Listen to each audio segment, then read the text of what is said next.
शेर खान, बेटी के रिश्ते कांच का खिलौना नहीं होते जिनसे दिल बहल गया और तोड़कर घर के बाहर फेंक दिया।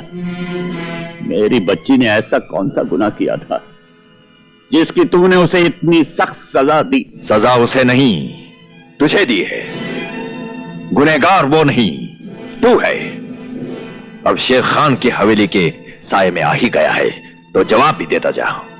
मेरा दादा आसिफ खान, परदादा गुल खान और चाचा शाहरुख खान, इनमें से कौन है जिसे तू नहीं जानता?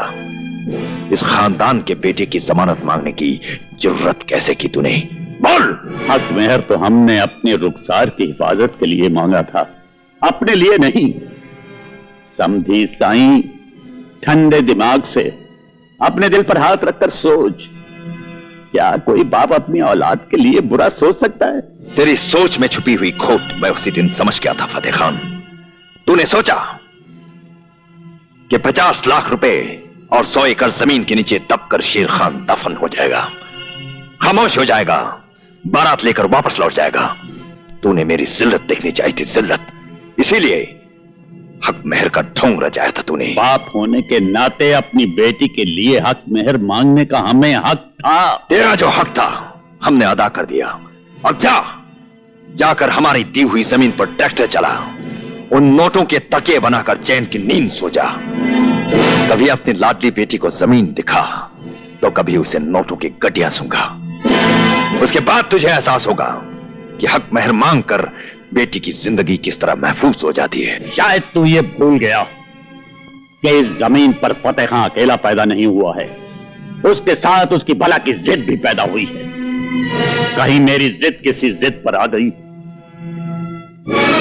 तो अपनी बेटी के रास्ते में पड़े हुए बेशुमार कांटों को तो मैं अपने दामन में समेट लूंगा, लेकिन तेरे रास्ते दहकते हुए अंगारों से भर दूंगा। इतनी बुलंद आवाज में ना बोल फतेह खान, इतनी बुलंद आवाज में ना बोल। आवाज तो तेरी एक दिन मैं नीची करूंगा।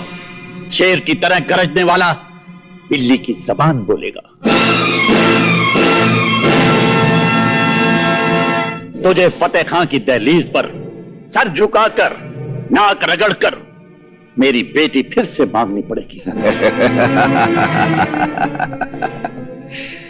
तेरी बेटी को हमने मांग भी लिया, निकाह भी किया, अपना भी लिया और छोड़ भी दिया। रही बात घर बसाने की फतेह खान, अब घर तो तभी बसेगा जब तू हमारे सामने घुटने टेककर हाथ फैलाकर रहम की भीख मांगेगा। शेर खान, हमारे दिल में छुपे नफरत के अंगारों को और हवा न दे, वरना तू इस आग में जलकर राख हो जाएगा।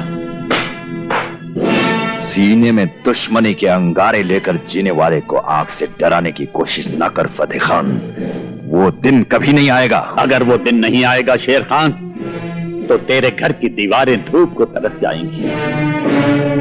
फिर हम सूरज को अपने हाथ में लेकर तेरी हवेली के आंगन में रोशन कर देंगे और तुझे कहेंगे कि देख, आज वो दिन निकल आया।